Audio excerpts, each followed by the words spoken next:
कि कोई भूखा था, भोजन किया, अब भोजन के बाद उसे और भूख लग गई, अब वो और भूख से बेतहाशा पागल हो गया। भोजन तो किया ही भूख मिटाने के लिए, अब भोजन भूख को बढ़ा दे, ध्यान ही अहंकार को जगा दे, इसका मतलब वो ध्यान को जाना ही नहीं, वो ध्यान को समझा ही नहीं। ध्यान व्यक्ति को सरल बनाता है, निर्मल बनाता है, पवित्र बनाता है। और आप कथा सुनते हैं ना, बड़े बड़े ध्यानी जो हिमालय में तपस्या करते थे, वर्षों से तपस्या में रत हैं, ध्यान में हैं, और किसी ने उनका ध्यान भंग कर दिया, तुरंत श्राप दे देते थे, अर्थात तुरंत क्रोध जागृत हो जाता था। अब आप सोचिए, जो वर्षों से ध्यान में होगा तो वो ध्यान उसको इतना निर्मल बना देना चाहिए, वो व्यक्ति इतना सरल, इतना सहज बन जाना चाहिए कि कोई गाली भी दे, जो कोई गाली दे तो जवाबो नहीं दीजिए। साहब ने कहा है कि जो गाली भी कोई दे तो मुस्कुरा दीजिए। संत का लक्षण, जिसके भीतर ध्यान घटित हो जाएगा, उसका लक्षण ही यही है कि अगर कोई गाली भी आप पर फेंकता है तो आप बदले में मीठे वचन फेंकिए, मुस्कुराहट दीजिए। साहब कहते हैं ध्यान अगर जीवन में घटित हो गया, और मैं उसे ही सच्चा ध्यानी कहूंगा जिसके चेहरे पर अपमान के बाद भी थोड़ा सा सिकन ना आए। कोई अपमान भी कर दे, कोई अपशब्द भी बोल दे, कोई निंदा भी कर दे, और उसके चेहरे पर थोड़ी सी भी सिकन ना आए।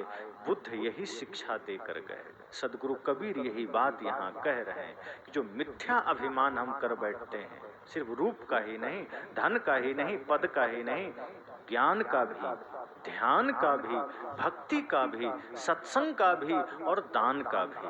कहते हैं अहंकार जब हम किसी भी चीज का कर लेते हैं तो उन चीजों से हम बहुत दूर हो जाते हैं। हम अगर धन का भी घमंड करते हैं तो धन से हम दूर हो जाते हैं। धन होता तो पास में है, लेकिन वो होता ही नहीं, क्योंकि वक्त पर वो काम नहीं आता। जब हम ध्यान का अहंकार कर लेते हैं तो ध्यान से हम दूर हो जाते हैं, फिर ध्यान हमारे पास नहीं होता। ध्यान की चर्चा मैं और किसी दिन बढ़िया से करूंगा, चूंकि ध्यान जीवन का प्राण है और ध्यान को अन्य मत पंथ में बहुत उलझाया गया है।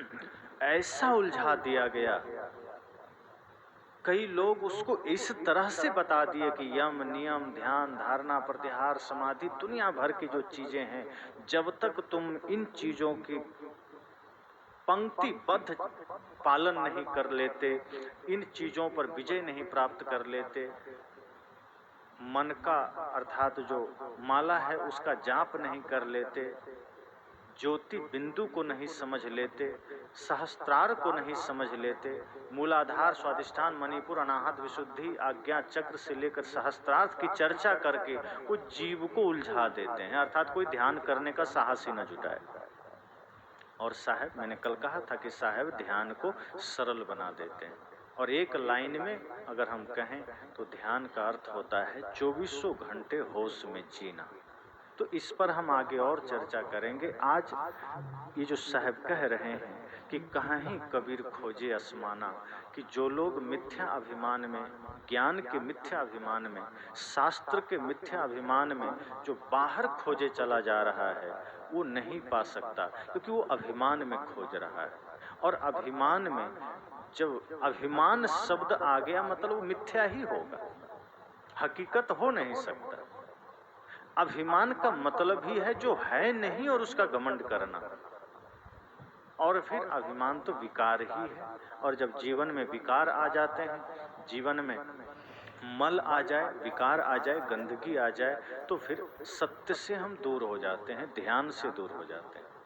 सदगुरु कबीर हमें कहते हैं कि ध्यान, सत्य, भक्ति, सेवा ये ऐसी निर्मल चीजें हैं जो सही रूप में हृदय में जागृत हो जाए तो व्यक्ति से ज्यादा पावन कोई नहीं होता, उस व्यक्ति से ज्यादा दिव्य कोई नहीं होता।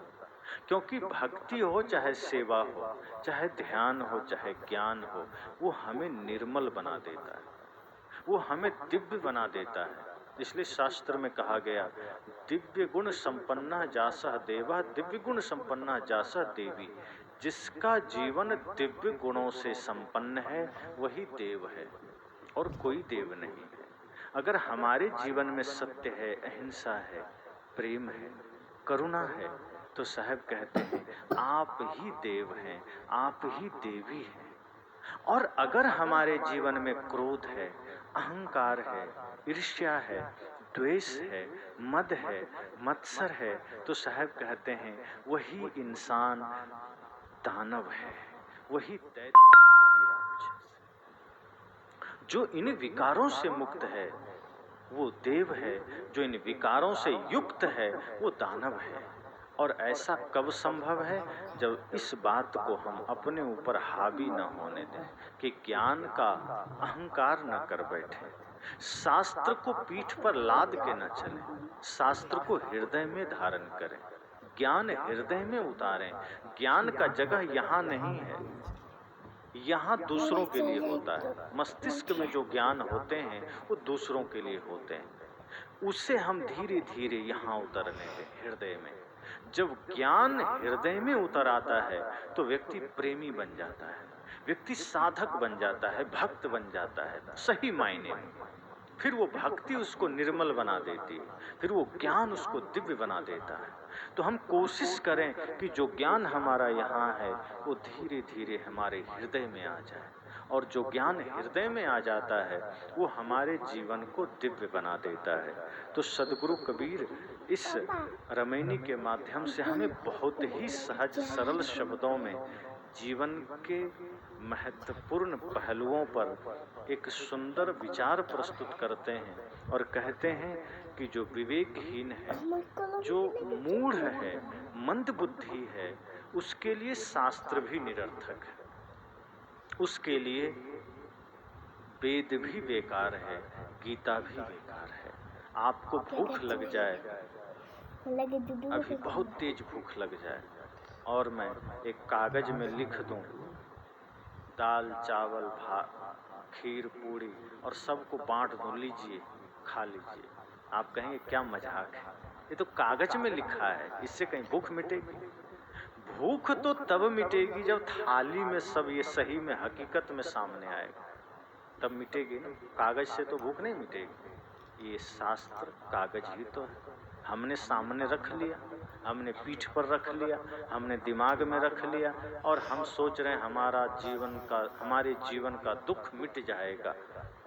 हमने शास्त्र को वैसा ही किया है जैसा अभी हमने आपको कहा कि जैसे सिर में दर्द है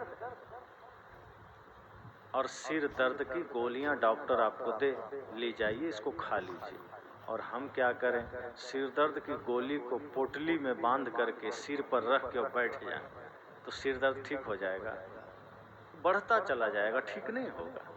हमने जीवन के दुखों से मुक्ति के लिए शास्त्रों को सिर पे रख लिया, बैठ गया। अब दूसरे को तो लग रहा है तो बड़ा शास्त्रज्ञ आदमी, शास्त्र साथ लेके चल रहा है, वेद का ज्ञाता है, पर साहब कहते हैं नहीं, तुम्हारे सिर पर होते हुए भी सिर से हृदय की दूरी है, और उस दूरी को जिस दिन कम कर दोगे सिर दर्द मिट जाएगा। अर्थात जो जन्म जन्म की दुख है जीवन में, जो जन्म जन्म की वासना है जीवन में, जो जन्म जन्म के कष्ट हैं, सब मिट जाएंगे।